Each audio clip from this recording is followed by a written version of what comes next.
Yeah, I'm right back. Again, my name is Obo Joseph, and I would just like to share so much more about what the UNGPs do. So what I have here on my phone, the UNGPs provide a framework for businesses to prevent, address, and remedy human rights abuses in their operations and across their supply chains. You know, I once heard of a story of a foreign company somewhere in Lagos that held staff in that company to very inhuman standards, to the point that some of them, I think they were even locked up for days. They didn't have the luxury of even having to close to go home to change. You'd have to have their baths, you know, things like that. Some people would call that modern slavery. Oh God, slavery. Some people would call that modern slavery, and that should not be encouraged in any way. So this is why we really need conversations around the UNGPs, so that companies can know better. If companies know better, they would definitely do better. So a set of frameworks that would guide companies on the kinds of corporate behavior to put out there, corporate behaviors that comply to human rights standards, international human rights norms and standards and laws and treaties and everything you can actually think about. So that's what the UNGP actually strives to achieve.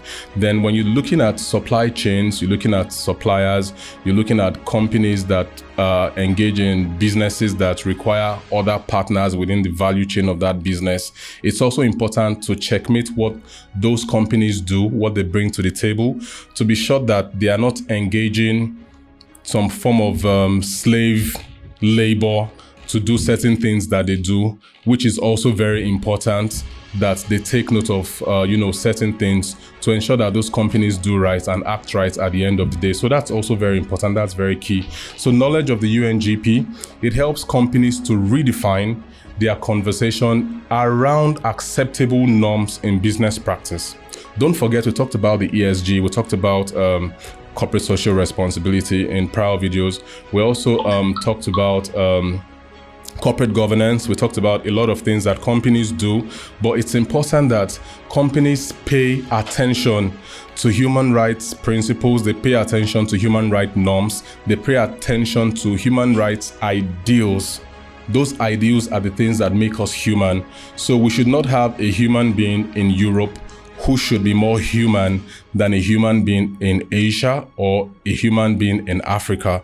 So we have to look at this holistically. We must continue this conversation to encourage companies to do right, to act right.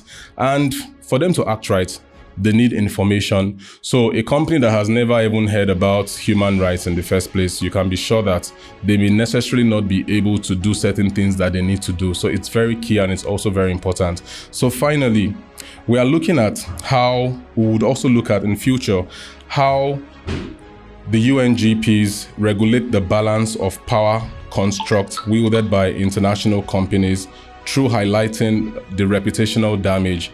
So you can imagine, for example, a company that has gone out of line in terms of human rights, they would not want to be quoted as a company that has acted wrongly.